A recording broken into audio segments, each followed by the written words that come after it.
गौतम अडानी का धोखाधड़ी मामला। क्या गौतम अडानी को सजा हो सकती है? अगर सजा हुई तो कितने साल की होगी? सजा से क्या बच सकते हैं गौतम अडानी?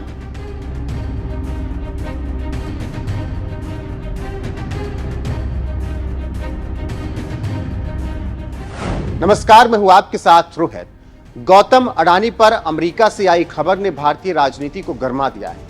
अब तो गौतम अडानी के भविष्य को लेकर चर्चा हो रही है। गौतम अडानी की हालत इतनी खराब है कि अब तो केन्या सरकार ने भी बिजली और एयरपोर्ट के सारे ठेके ये कह के रद्द कर दिया है कि अमेरिका में धोखाधड़ी मामले में गौतम अडानी की कंपनी पकड़ी गई, इसीलिए हम केन्या में सारे प्रोजेक्ट रद्द करते हैं। इसी के साथ अब गौतम अडानी के भविष्य और अमेरिका में क्या हो सकता है, कितने दिनों की जेल हो सकती है, इस पर चर्चा हो रही है। इसके साथ ही साथ गौतम अडानी की कंपनी ने इसको लेकर बयान दिया और कहा कि सारे आरोप निराधार और झूठे हैं।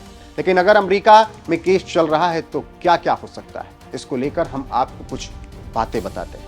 पहले हम बताते हैं कि आखिर अमेरिका में हुआ क्या और न्यूयॉर्क कोर्ट ने क्या कुछ कहा। खबरों की माने तो अमेरिकी अभियोग में यह आरोप लगा कि अडानी 20 सालों के लिए $2 बिलियन के सोलर एनर्जी कॉन्ट्रैक्ट हासिल करने के लिए घूस दिया और ये घूस भारतीय अधिकारियों को $250 मिलियन में दिया गया। अगर इसे भारतीय रुपए में कन्वर्ट करें तो ये पैसा 2100 करोड़ रुपए तक जाता है। इसी को लेकर अडानी पर अमेरिका में रिश्वतखोरी, प्रतिभूति धोखाधड़ी साजिश और धोखाधड़ी की साजिश के आरोप लगे। तो मामला समझ लिया आपने क्या कुछ है। अब इसी को लेकर भारतीय कानून के जानकार कहते हैं कि अगर अडानी भारत में है तो अमेरिकी अभियोजकों को दोनों देशों की प्रत्यर्पण संधि की शर्तों के तहत भारत सरकार से उसे प्रत्यर्पित करने के लिए अपील करनी होगी। प्रत्यर्पण की इस प्रक्रिया में भारतीय कोर्ट इजाजत देता है या नहीं, ये देखना दिलचस्प होगा।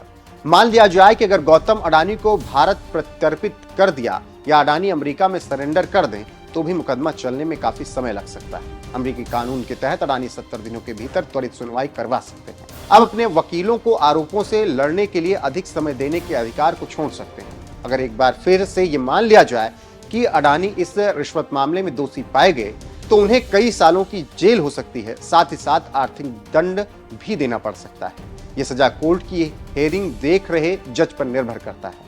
अडानी को विदेशी रिश्वतखोरी के लिए 5 साल तक की जेल और प्रतिभूति धोखाधड़ी, न्याय में बाधा पहुंचाने और साजिश के आरोप में 20 साल तक की सजा हो सकती है। लेकिन 12 सदस्यीय जूरी को अडानी को दोषी ठहराने के लिए एकमत से मतदान करना होगा। उसके अलावा अडानी इस फैसले के खिलाफ अपील भी कर सकते हैं। तो आप समझ सकते हैं कि क्या कुछ हो सकता है और गौतम अडानी को लेकर अमेरिकी कोर्ट में क्या माहौल है। लेकिन ये सारी बातें नगण्य हैं क्योंकि काफी दांव पेंच, कानून रस्साकसी और राजनीतिक दांव लगे हैं। इसीलिए लगता है कि अडानी को अमेरिका में सजा तो दूर की बात, अमेरिकी अदालत छू भी नहीं सकता है क्योंकि भारत इसकी इजाजत ही नहीं देगा। तो अब अमेरिका क्या करेगा, ये देखना दिलचस्प रहेगा।